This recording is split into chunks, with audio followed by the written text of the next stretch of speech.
Ripete che con la Lega in Veneto non ci sono problemi. Giorgia Meloni ospita il Vinitaly a Verona, dove tocca i principali temi dell'agenda politica, rassicura sull'attuazione del PNRR parlando di rapporti ottimi con l'Europa e risponde anche su Partecipate 25 aprile dicendo che non spetta a lei chiedere ai ministri di festeggiarlo, ma nel capoluogo scaligero tutta l'attenzione per il protagonista della 3 giorni, il vino è una filiera da oltre 31 miliardi di euro. Salvaguardarlo è la priorità.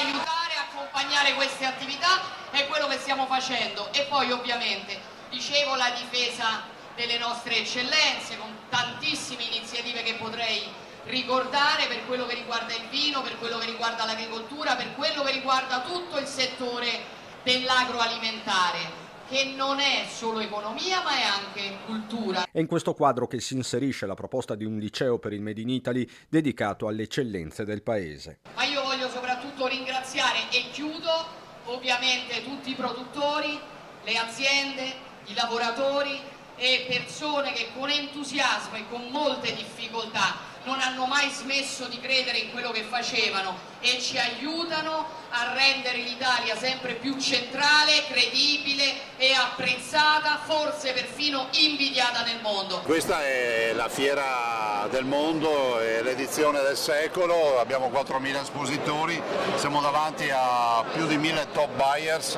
da 68 paesi, raddoppiati rispetto all'ultima edizione, e poi c'è un dato del quale non si parla mai: il 36% dell'export nazionale è export veneto, 2 miliardi e 800 milioni di vini che noi esportiamo nel mondo. Zaia che torna anche sulle frasi pronunciate proprio a Verona dal ministro Lollobrigida: chi ha reddito di cittadinanza vada a lavorare in agricoltura. Lui ha detto una roba molto più articolata, ha detto nobilitiamo il lavoro dei campi e facciamo capire che anche a quelli che dicono di non trovare lavoro, che magari percepiscono il reddito di cittadinanza, che anche questa è un'opportunità.